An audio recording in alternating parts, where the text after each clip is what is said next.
What's up, everybody? It's JT Sports, and I'm back to you guys with another Alliance of American Football video. And I'm going to be going over my Week 8 power rankings. So I didn't get to do these last week because I was out of town. I'm sorry for that, but I'm back doing it this week. And make sure to subscribe and like the video for more Alliance of American Football videos. I upload them weekly, and 3 times a week I upload the Alliance of American Football video. So make sure to subscribe to the channel so you never miss a video. And let's get into it, man. So at number 8, we have the Salt Lake Stallions. Now, the Salt Lake Stallions, I still consider them the worst team in the Alliance of American Football League from last week, and they still are. They are 2-5. They lost 15-19 to the San Antonio Commanders, and it was a very close game, just like the one that they played in last week that they lost. So I'm still trying to figure out why this team is so terrible. I mean, this team has so much talent. And I guess at this point, I mean, they just aren't as good as I thought they were. And I've had very high expectations for them. I thought they would end up being the 3rd best team in the Alliance of American Football League. But I was wrong. Very wrong. I mean, they have a good quarterback in Josh Woodrum. They have a solid wide receiving core. They have a solid running back core. The offensive line, it's okay. I just don't know what the problem is. They just can't win close games, and that has been the thing that has killed them all season long. Their inability to finish out the game and win those close games. I mean, early on in the season, I forgot who they was playing, but their field goal kicker missed a field goal really bad that would have ended up winning the game. So, I mean, this team, they're not a terrible team. They're just a team that cannot finish out games or win those close games. So, at number 7, I have the Atlanta Legends. Now, 2 weeks ago, I had them all the way at number 5, and I strongly regret putting them there now because they got absolutely dominated by the Orlando Apollos for the 2nd time this season. I mean, wow. And everybody thought that the Atlanta Legends maybe have been turning the corner with Aaron Murray, but they have only scored 6 points in their last 2 contests. 12 points combined, actually, but they have scored 6 points in their last 2 contests. And everybody really thought that they would turn in the corner. Aaron Murray came in, they won 2 games back-to-back. In Week 4, they beat the Arizona HOTSHOTS. In Week 5, they beat the Memphis Express. And now, I guess they're back to the losing ways. And this team isn't supposed to be that bad since Aaron Murray isn't actually a bad quarterback. He's actually very good, but it's more than just Aaron Murray. I mean, this team as a whole really wasn't good, and I really didn't even have any high expectations for them coming into the season. I knew they were going to be bad, and this is pretty much how bad I expected them to be. It's just a lot of issues with this team. The secondary is straight, but other than that, everything is so wrong with this team. The wide receiving core, the offensive line, the running back position is pretty okay to me, but this team just really isn't good. And Aaron Murray, I mean, it's not all on him. This guy has been playing pretty okay, but he can play a lot better. But, I mean, he doesn't really have that much to work with. So I have the Atlanta Legends at number 7. At number 6, I have the Memphis Express. Now, the Memphis Express for the past couple of weeks, basically all season, have been probably either at number 7 or at number 8. And they just put off a win versus Birmingham, a close, tight win. Johnny Manziel, Johnny Football, he's playing. He got in. He's had a lot of good moments, but he will not be the starting quarterback going into next week because Brandon Silvers he won the game for the Memphis Express, and I kind of feel bad for him because he has so much pressure because this guy can't even make one mistake. Makes one mistake, fumbles the ball, throws an interception, he's most likely going to be going to the bench, and Johnny Manziel is going to be going in, or just one bad game Johnny Manziel would be in. So I really feel bad. He's really in a tight situation. But the only thing he has to do is just play how he played against the Birmingham Iron for the rest of the season.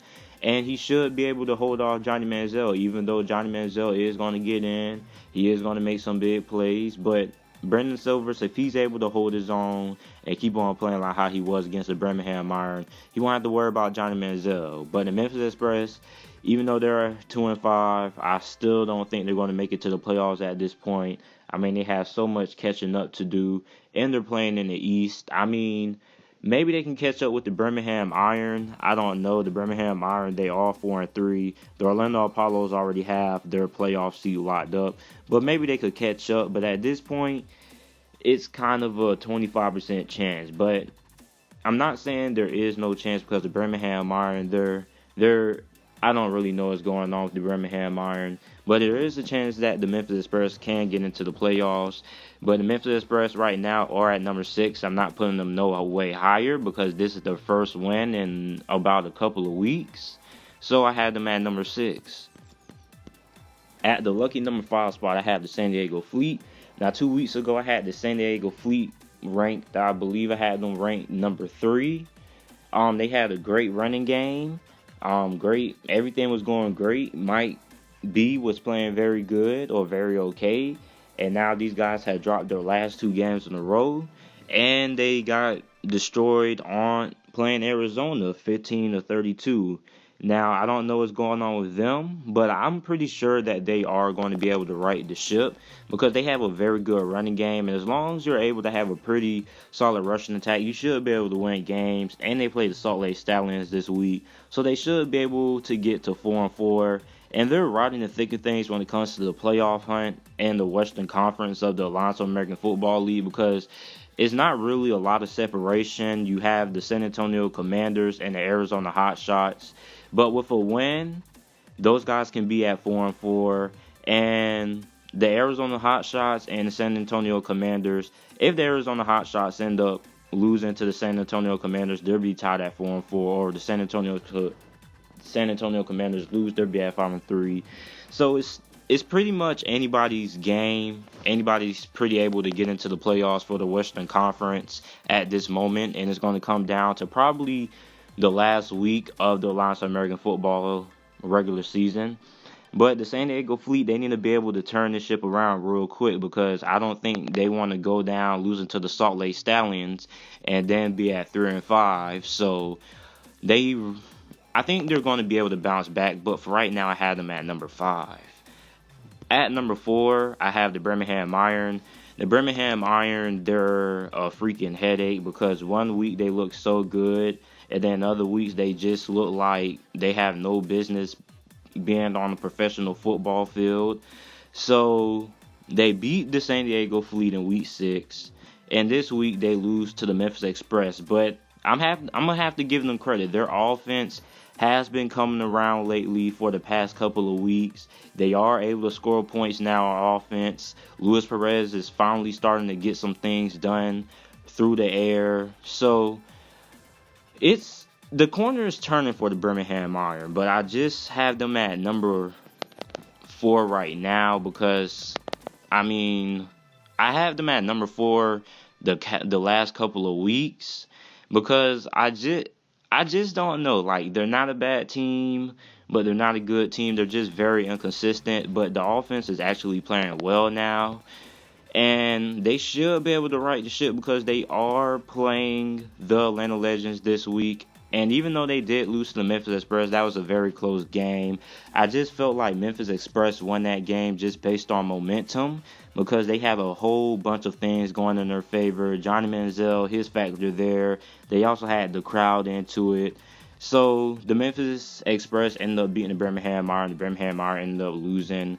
But the Birmingham Iron, they're still a pretty good team. And I have them at number 4 at 4-3. And they currently hold a playoff spot, which they should be able to keep. At number 3, I have the Arizona HOTSHOTS. Now, the Arizona HOTSHOTS, they were in a little bit of a drought.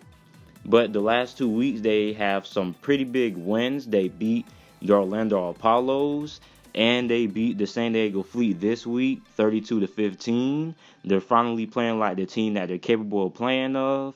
The talent is there. They're probably the second most talented team behind the Orlando Apollos, and I'm expecting them to be in the Western Conference playoffs and making it to the AAF championship game versus the Orlando Apollos. And I had them at number 3. At number 2, I have the San Antonio Commanders. They're at 5-2. They have been here for the last 2 weeks. They are coming off of a close win versus the Salt Lake Stallions. Their offense is pretty solid. I mean, the running game is good. Farrell, he's been the best running back, probably my runner-up MVP behind Garrett Gilbert for this season. The defense is very, very good. I'm a little bit concerned that they were barely able to beat the Salt Lake Stallions, but overall they are still a very good team. They're still the second best team in the Alliance of American Football League. And at number 1, we already know they've been at number 1 for the whole entire season. We have the Orlando Apollos. They're just better than everybody. And even though they lost to the Arizona HOTSHOTS, they're still a better team by a mile. They're heads and shoulders above everybody else in this league, and they're going to end up winning the AAF championship. The AAF should just go ahead. Charlie Ebersol should just go ahead, or whoever's presenting the trophy, they should just go ahead and give it to him now. But upsets happen like we saw against the Arizona HOTSHOTS. The Arizona HOTSHOTS are probably the only team that's able to keep up with them when it comes to talent level. But I'm eager to see, how would the Orlando Apollos play now, knowing that they have that playoff seed, that number 1 playoff seed or playoff spot locked up? That's what I'm interested to see. I think they're going to be able to keep it up, but I think they might end up losing a game or 2 during this stretch. But they are the best team in the Alliance of American Football League. It's no debate here. So this is it for my Week 8 Alliance of American Football Power Rankings. Let me know what you guys think about it down in the comment section down below. Make sure to like the video and subscribe for more AAF videos.